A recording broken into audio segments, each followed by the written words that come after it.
This is Tony Davis, who's the actual founder of the dojo. Tony, firstly, thank you very much for inviting us here today. First question, have you always been an instructor? No, obviously I started off as a simple student, like most instructors do, and worked myself through the ranks in various arts until I decided to set up my own thing and go from there, really. And we've been up and running now for 11 years, so it's been a long slog, but we got there in the end. You got there in the end. So how did it actually come about, that Total Dojo? How did it all come about? What was the idea? Well, I'd been instructing in various arts before. I ran my own club whilst I was at university, and so I had a club there, and then I ended up moving to Milton Keynes. And when I got to Milton Keynes, I couldn't really find what I was looking for in terms of the level of training.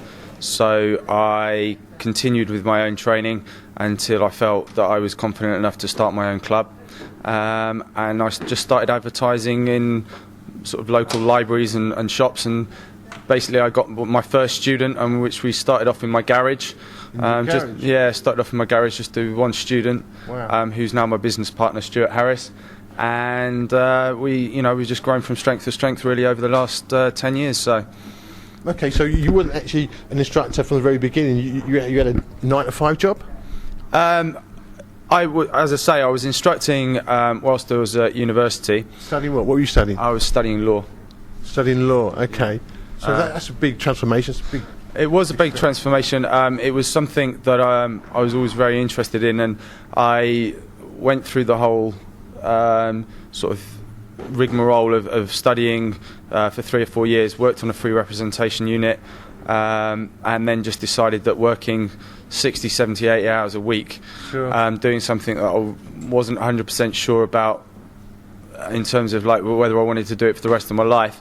And I just made that life decision. A lot of people have told me I'm crazy, but it's basically the best thing I've ever done. And you've got no regrets? No, none whatsoever. I know a lot of people who are out there now who are my old university friends who are solicitors and what have you, and they're out there earning great money, but they're working 60, 70 hours a week. I get to do what I want to do every single day of my life, so I've turned my hobby into my career, which is something that not many people can say they've done, really. So. And to do a job that you love, you mentioned that's great. Yeah, I mean, I don't really consider it a job. I just consider it a lifestyle. So, it's not very seldom do I wake up in the morning and think, oh God, I've got to go to work today, which I know most people think, oh God, it's Monday morning, I don't want to go to work. I don't have that, so I'm very fortunate in that respect. Talking about styles, many schools or dojos or gyms or what the names they come under now kind of specialise in one kind of art, either it's judo or karate or boxing even, but here at Total Dojo you have several listed. What are the kind of arts and the styles you do?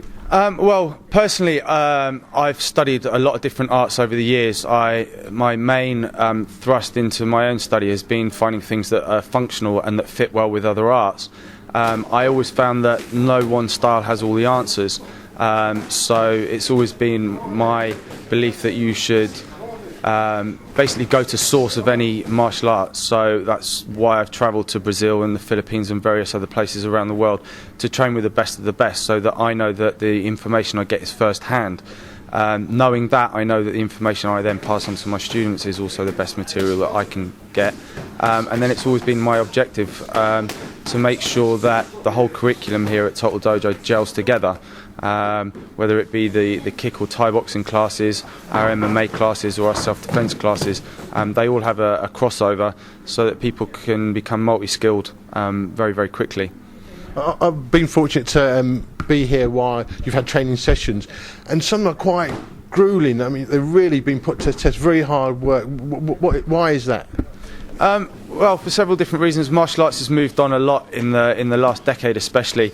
About 10-15 years ago, the emergence of the MMA scene and the UFC. MMA, for the viewers, is mixed martial arts. Everybody will know it as the old term, which is not very well used now, but is cage fighting, basically. So the MMA is now. It began as a bit of a sport. And has grown into the fastest growing sport in the world now.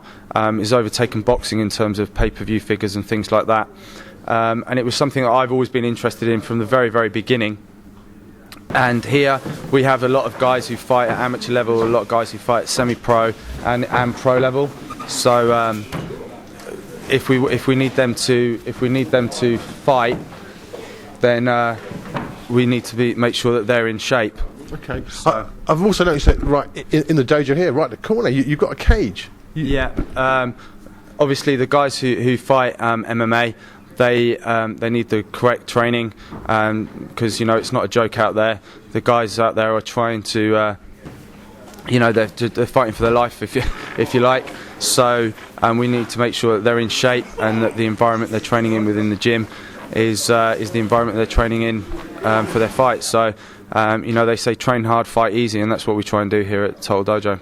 Okay, and the age group that you allow here start from a very young age. What's the age to the eldest? Basically, we start from the age of 5. Obviously, the curriculum for 5-year-olds is very, very different. With the 5-year-olds, what we're trying to do is just build a little bit of confidence, self-esteem. We have life skills built in within our children's program, so they learn about rights and wrongs and things like that. We also have quite a good ethos on the anti-bullying thing, and we go around and teach that at various schools and what have you. We try and instill in the children good working knowledge of nutrition and that kind of thing. So yeah, really we're just trying to build the kids up so that they're confident. Then they move through the ranks into the teenagers, and we've got children here that have been with me for 8-9 years.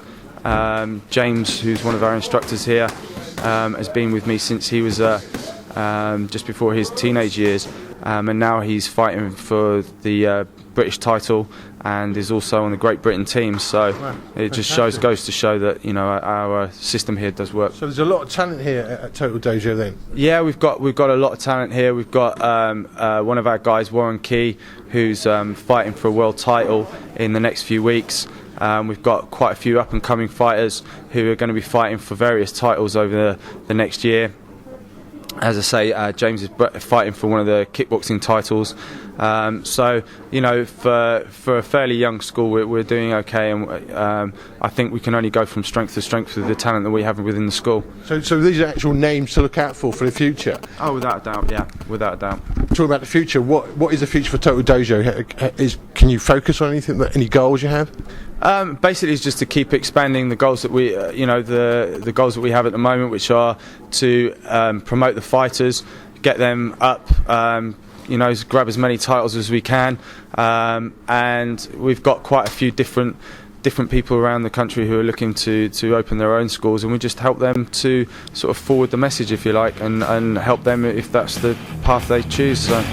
Tony, listen, thank you very much for your time. I won't take any more of it, and I appreciate for the invitation here at Total Dojo. Don't hit me, but has anyone ever told you that you resemble Chuck Norris? They have, but I'm not quite so hairy, thanks, Barney.